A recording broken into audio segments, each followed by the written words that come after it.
Voilà, une contre-performance pour le grand Real Madrid en ouverture de la Liga. Salut les Rivers, on se retrouve pour une nouvelle vidéo. Les merengues qui n'ont pas réussi à démarrer leur saison du bon pied. Anderson, qu'est-ce que c'est que ça?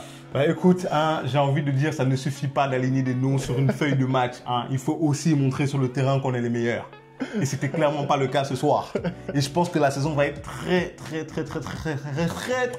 longue. Très longue. Moi, je voudrais juste dire un truc à Ferland. Calme-toi, frérot. Calme-toi. Lui, il est totalement débile. De toute façon, j'arrive sur toi. J'arrive sur toi. Allez, générique, c'est parti.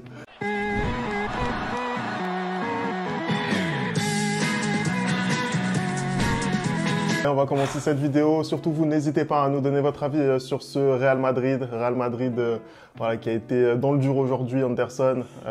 Équipe similaire à ce qu'on a vu cette semaine en Super Coupe d'Europe. Bah écoute, Ancelotti a décidé de reconduire exactement le même 11 qu'on avait vu en Coupe d'Europe face à l'Atalanta, qui est une équipe un peu plus joueuse. Donc je pense que déjà pour moi la première erreur elle vient de là. Parce que comme je te l'ai dit, pendant ce match contre l'Atalanta, certes le Real a gagné 2-0, mais on a aussi vu qu'il y avait énormément de problèmes au milieu de terrain, notamment dans la créativité. Et finalement reconduire le même 11 contre une équipe qui va, tu peux être sûr à 100% qu'elle va être en bloc bas, c'est totalement une erreur de sa part. Qu'est-ce que tu aurais fait? Tu aurais mis Modric d'entrée? Je pense que déjà, on va arriver sur Modric. Moi, je suis désolé, Modric, c'est un joueur que j'adore, comme l'était Kroos.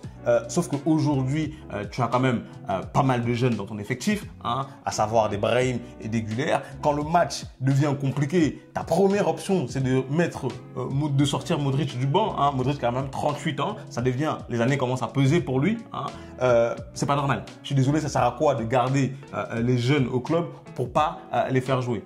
On rappelle quand même que ces changements arrivent à la 85e minute, hormis Modric. 85e minute du match, quand il y a 1-1, Carlo, tu te fous de notre gueule. Je suis désolé, tu te fous clairement de notre gueule. Moi, ce que j'aurais fait, quand je vois un effectif comme ça, c'est de mettre un Brahim ou un Güler. Pourquoi? Parce que c'est des joueurs qui vont apporter cette créativité justement qui manque cruellement au milieu de terrain du Real aujourd'hui. Aujourd'hui, ça ne va pas. Ou du moins, commencer comme ça. Mais très vite, on se rend compte dans le match que ça ne va pas. Fais les changements adéquats. Après, justement, si on revient sur... Déjà, je ne suis pas tout à fait d'accord sur Modric. C'est le nouveau capitaine de ton club, déjà, pour commencer. Mais je le respecte.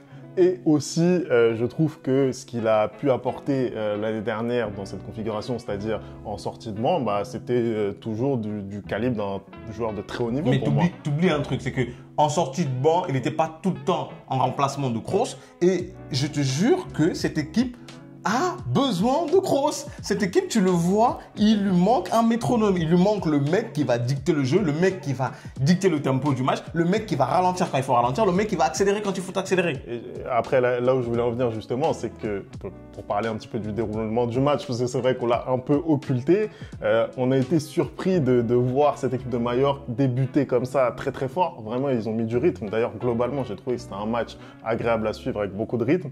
Mais Majorque, effectivement, ils ont très bien commencé.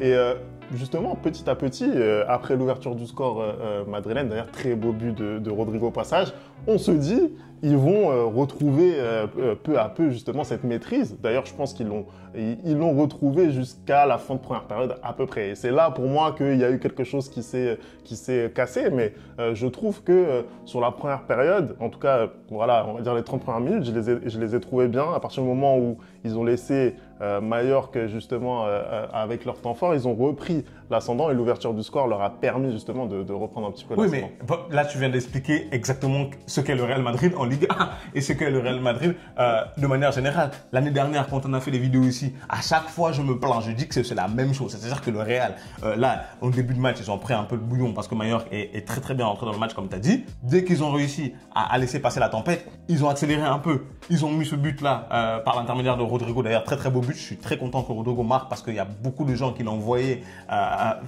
dans je ne sais pas quel club, comme quoi il ne méritait pas sa place dans cette équipe-là, alors que voilà, c'est l'un des éléments les plus importants. Mais voilà, comme d'habitude, le Real marque et le Real temporise. Tu ne sais pas, le Real temporise. Quand on est à la première journée du championnat, tu temporises quoi en fait? Ils laissent venir, comment dire, ils sont sur un faux rythme et tout. Dès que le Real commence à jouer comme ça, je sais qu'on va encaisser. Je sais qu'on va encaisser parce que tu as des joueurs qui sortent très vite de leur match, notamment Vinicius ce soir. Vinicius est sorti de son match. Il a laissé le public de Mayor qui le sifflait parce que pour moi, les sifflets, c'est pas, comment dire, c'est pas une mauvaise chose tant que ça reste cordial et ça va pas dans le racisme. Je pense que ça a été le cas ce soir et ils ont réussi à rentrer dans sa tête parce que dès qu'il avait le ballon, il voulait faire la différence absolument tout seul, à essayer de dribbler absolument tout le monde au lieu de trouver j'en parlais ici cette semaine en disant que Vinicius, voilà, il a progressé dans ce domaine. Dans ce domaine-là. Voilà, il est sorti de son match. Quand tu as des joueurs aussi comme le numéro 9 du Real Madrid, je dirais pas son nom parce qu'on va dire que voilà, j'ai une vendetta contre lui, qui a l'impression qu'il est tout seul sur un terrain parce que quand à un moment il a une contre-attaque, il a un ballon de contre-attaque et Vinicius est tout seul à droite et qui veut sprinter parce qu'apparemment il se trompe de sport. Hein. C'est pas du football, c'est du sprint. Moi j'aimerais savoir, et dites-nous en commentaire encore une fois ce que vous avez pensé du match de Kylian, mais moi sincèrement aujourd'hui, j'ai trouvé qu'il était dans le ton. Pour moi, c'était mieux que Vinicius aujourd'hui, je suis désolé. Oui. Il a été dans un registre où il a pu prendre la profondeur. Il a été positionné un petit peu demi-espace gauche, voilà, aux abords de la surface de réparation. D'ailleurs, j'ai été surpris de le voir plus à gauche que. C'est ça le problème justement. En fait, le souci, c'est que les fois, ce qu'il a fait bien ce soir, je vais pas mentir, c'est les appels dans la profondeur. Et encore une fois de plus, ça c'est ce que j'arrête pas de dire même quand il était au Paris Saint-Germain, c'est dans ça qu'il excelle. Hein. Ce qu'il a fait bien, c'est les appels dans la profondeur. Il s'est rendu pas mal de fois disponible, il a tenté, hein, ça n'a pas toujours marché. Il y a plein de fois où je trouve qu'il aurait dû faire la passe au lieu de tirer. Je trouve qu'il n'est toujours pas dans le ton de ses coéquipiers. Je trouve que en fait, techniquement, je trouve que des 4, des 4 fantastiques, apparemment c'est leur surnom, hein, on ne le voit pas sur le terrain, mais bon, des 4 fantastiques, c'est celui qui est en dessous techniquement, parce que je trouve qu'il n'est pas dans le ton des 3 autres, mais au moins il a eu le mérite de se montrer, tout comme Rodrigo qui a eu aussi le mérite, lui, de défendre toujours, hein, de se proposer. Pour moi, c'est lui qui se sacrifie. Oui, clairement. Des non, 4, ce soir, pour moi, celui qui se sacrifie vraiment des 4, c'est Bellingham, parce que Bellingham, il a encore reculé par rapport à la position qu'il avait à l'Atalanta. Hein. À l'Atalanta, première mi-temps, il fait le même match qu'aujourd'hui totalement, sauf qu'en deuxième mi-temps, il monte un peu d'un cran et il apporte justement ce dont on a besoin ce soir, à savoir beaucoup plus un milieu qui va porter le ballon parce que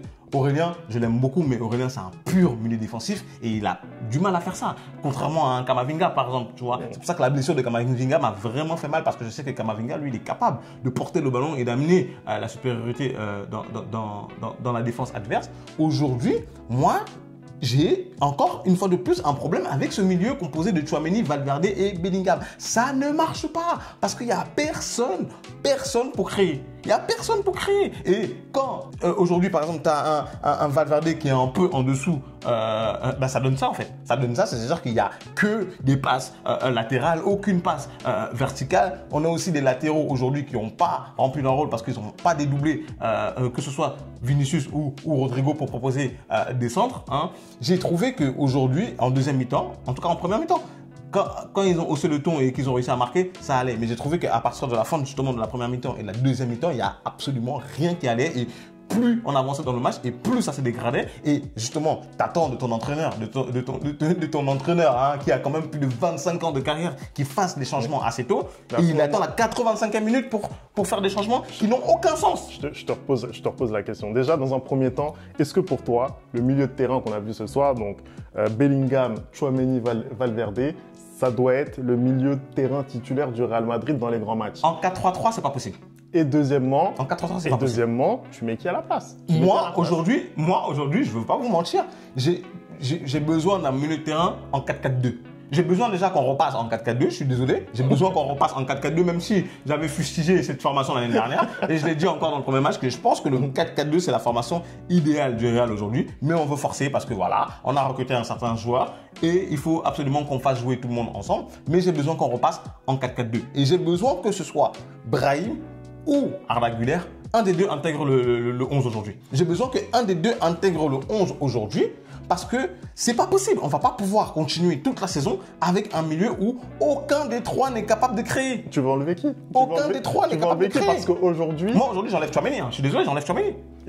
Ouais, parce qu'aujourd'hui, voilà, j'enlève Tchouaméni. Tchouaméni, c'est celui qui a le profil, justement, tu t'en parlais tout à l'heure, le profil du numéro 6 pur. Tu vois ce que je veux dire? Du gars qui est là, tour de contrôle, qui va pas monter, qui va faire ce qu'il a à faire défensivement. Je pense que justement... C'est la tour de contrôle. Donc au final, si tu veux ajouter un profil créatif à ce milieu de terrain-là, faut que tu retires un des deux qui est le plus amené à aller vers moi, je suis pas d'accord parce que ça dépend du match. Ça dépend du match. C'est-à-dire que si demain tu joues contre Manchester City, en effet, tu as raison, tu ne peux pas enlever un Tchouaméni de cet effectif-là. Mais tu joues contre Mallorca, tu sais très bien que c'est toi qui vas avoir le ballon, tu sais très bien que c'est toi qui vas devoir faire le jeu, tu sais très bien que c'est toi qui vas devoir créer les occasions. Tu n'as pas besoin d'un Tchouaméni ce soir. La preuve, c'est qu'il est sorti.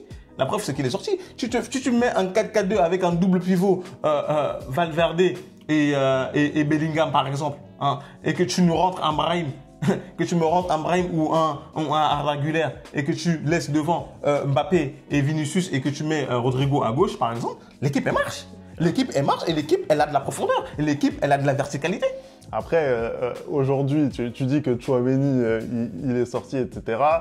Moi, ce que j'ai vu, c'est encore une fois une fin de match où le Real Madrid, il est hyper friable. Il est hyper friable, Oui, je suis désolé. après la défense, c'est un autre sujet. Il y a au moins 2 occasions très nettes pour Mallorca. Ça peut faire 2-1. Si ça fait 2-1, il n'y a pas scandale, Anderson. Et justement, tu fais bien de parler de la défense parce que je pense qu'il y a un vrai sujet là aussi.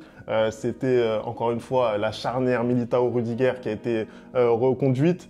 Toi, qu'est-ce que tu en as pensé? Moi, à titre perso, j'ai vraiment trouvé que Muriqi, donc l'attaquant mallorquin, a vraiment fait énormément de mal, et notamment dans le domaine aérien. Ah, clairement. Et déjà, le but, on va revenir sur le but de Mallorca que je trouve totalement absurde parce qu'à un moment donné, le but arrive déjà sur un corner qu'on n'a pas besoin de concéder parce qu'on se précipite. J'ai trouvé que plein de fois sur les contre-attaques, on s'est précipité pour jouer, hein, notamment Valverde, notamment Carvajal. Là, par exemple, c'est Carvajal qui était tout seul, qui avait le temps, qui se précipite pour jouer, il perd le ballon. Mallorca récupère le ballon, contre-attaque et il y a un corner déjà.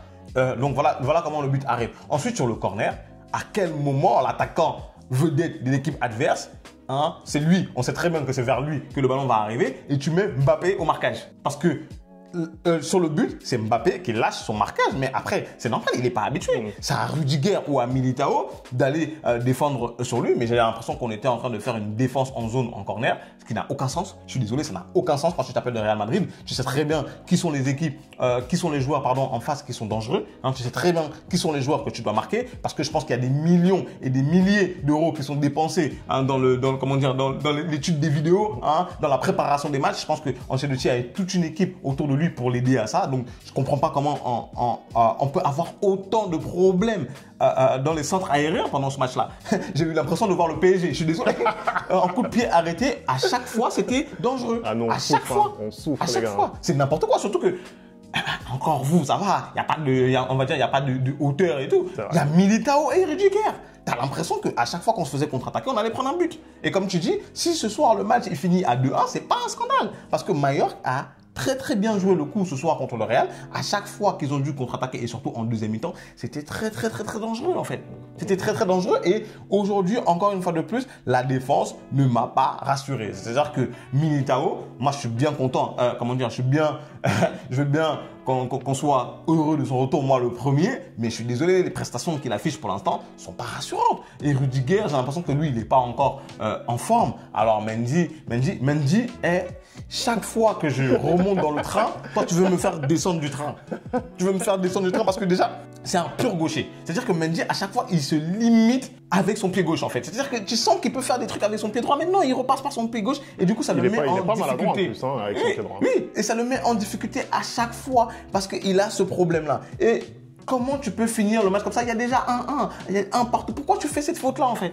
Pourquoi tu l'as fait? Parce que maintenant tu as un carton rouge. Prochain match, tu joues pas. Et imagine, prochain match, on ne gagne pas encore. Tu vois, tu rends déjà la situation beaucoup plus compliquée qu'elle ne l'est. Et j'aimerais aussi d'ailleurs parler sur la facilité qu'ont les arbitres à sortir le carton rouge quand c'est le Real. Parce que quand c'était Vinicius en première mi-temps, il se mange quand même une semaine extraordinaire hein, de la part de, j'ai oublié, de Maffeo. Là, il se mange une semaine incroyable de la part de Maffeo. Normalement, c'est un rouge. il donne qu'un jaune. Je pense que tu regardes la VAR, c'est un rouge. Mais bon, vas-y, quand c'est le Real, ça siffle pas toujours. Après là, il y a pour Mendy, en tout cas. Pour Mendy, il n'y a pas de débat. Il n'y a pas de débat. Il n'y a aucune discussion, aucune discussion. En tout cas, vous, voilà, hein, dites-nous ce que vous avez pensé du match du Real Madrid. C'est un premier match voilà, de Liga. C'était la première. Il n'y a pas de premier match. Non, Femi, il n'y a pas de premier match. La saison va être très longue. Non, mais c'est clair. Très longue. Non, mais c'est clair. Mais justement, plus justement elle va être longue et plus justement tu as besoin de te préparer physiquement. On sait très bien que, voilà, on a l'habitude de dire que dans les grands clubs, justement, les préparations, elles sont faites pour être au top physiquement, plutôt en deuxième partie de saison. Là, voilà, on est au tout début. T'as des joueurs qui, le mois dernier, jouaient encore l'Euro. Bon, c'est pas évident. Soyons cléments quand même avec ce Real Madrid. On va être Clément quoi? Quand je vois des supporters madriens qui disent ouais, on va tout ramasser, on va tout gagner. Je suis désolé, tu peux pas tout gagner quand tu as une équipe qui est autant déséquilibrée. Cette équipe, elle est totalement déséquilibrée. Comme je dis, il manque cruellement de créativité au milieu de terrain. En attaque, absolument. La ligne offensive, elle joue à gauche. Parce que même sur le but, tu vois, on voit les 4 joueurs sont à gauche. Hein, parce qu'on a rêvé, on a eu des étoiles dans les yeux contre l'Atalanta. Parce que l'Atalanta, c'est une équipe qui attaque beaucoup. Donc, du coup, c'est normal aussi qu'ils avaient beaucoup plus d'occasions de se montrer. Mais contre des blocs bas comme ça, on sait toujours pas faire. On sait toujours pas faire contre les blocs bas. Voilà. Il va falloir trouver les solutions. Ça va être à Ancelotti de le faire. Merci d'avoir regardé cette vidéo. On n'oublie pas les bonnes habitudes, @le replay foot. Et nous, on se retrouve très vite pour une nouvelle vidéo. Ciao.